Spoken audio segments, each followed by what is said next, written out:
So just because you're renting it doesn't mean to say you don't have to be security conscious, because you need to think about things like contents and personal insurance. So just have a look at the front door, Yale locks, double locks, that kind of thing, window locks. So, as I say, you're going to be in the property for a while. Make sure that you and your possessions are safe. Yeah, actually own. The real way that people live there is to rent, much the same as in France, and there's no social stigma about long-term renting in most of Europe.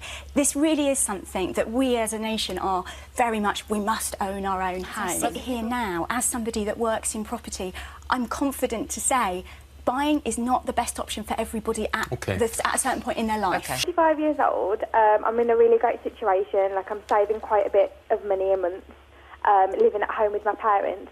Looking to buy a house in the next 2 years, but I'm just so confused as to where to start. Do I go to the bank first? Do I look at a house first? And, you know, I suppose I'm just a bit new to it, really. I don't really know where to start. I think, Sharon, first of all, hello.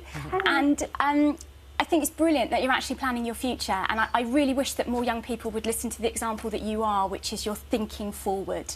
So, to give you a little bit of a steer, save really hard for the next couple of years, get your deposit together.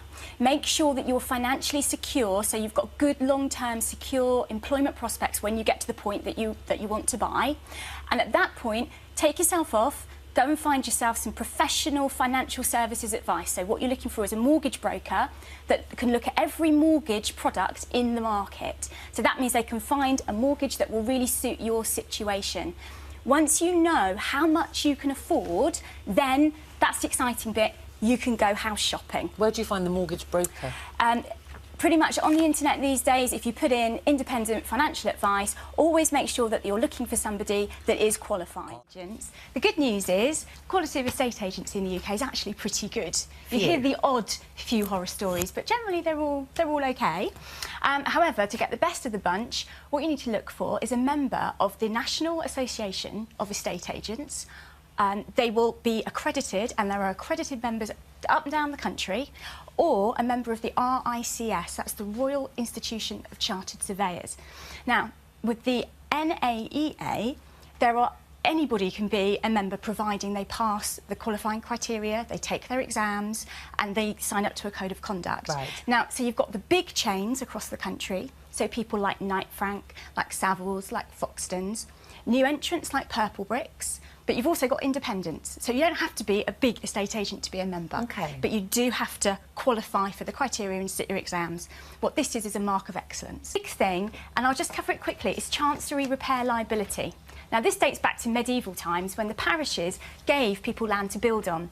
What it means in modern times now is that you could be responsible for the upkeep of the church roof. Really? And that can run into hundreds of thousands of pounds. Make sure if you are looking at a property like this in a beautiful village with a church, your solicitor will do a check called a chancery liability search to make sure that your property isn't liable. If it is, you buy a piece of insurance called chancery liability insurance that covers you in the event you have to pay for the roof. See, I think there's 5 main questions that you should ask. It's your right to ask these questions because they will affect the offer that you put forward. Yeah. So you really need to understand the circumstances. First of all, is the property going to be offered with vacant possession, or is there going to be a chain? Chain's complicated, vacant possession, lovely, smooth, quick transaction. Next thing, think very carefully, will the vendor withdraw the property from the market? You don't want other people looking at it after you've had your offer accepted and you're racking up legal fees. So you need to ask, will you take the property off the market? So they must declare if there have been any disputes with neighbours. If they withhold that information or give you incorrect information, you can sue the vendor at a later date if it becomes a problem. So ask the question, ask the agent to email you the answer. It will also come up in your solicitor's questions, but do ask before you spend too much money. So basically, these are new proposals to limit the amounts that lenders can lend to people who want mortgages. Yeah. So at the moment, if I were to apply for a mortgage today, it's quite likely that I and many other people could borrow up to 5 times their income. Now, that could put some people in a bit of a financial pickle, and obviously what we don't want to do is go back to the times of irresponsible lending. Now, isn't that confusing? If you're sat in Swansea, your house I'm pretty confident probably wouldn't have been going up at £1,300 a week. So the media are confusing and in some respects quite scaring people. And I think it's a really important point that people understand that house prices vary all across the country. It's a very mixed picture now. And there isn't a national housing market anymore. No. And the headlines tend to concentrate very much on London and the South East. But there's a bigger country. I was so excited about this morning. So basically, just to sort of show, it's a national picture. So the same way as weather, you only get a heat wave all across the country. Property prices are the same. So if we think about hotspots at the moment, we know about London, we know about that. But Surrey, down there, that's getting quite warm.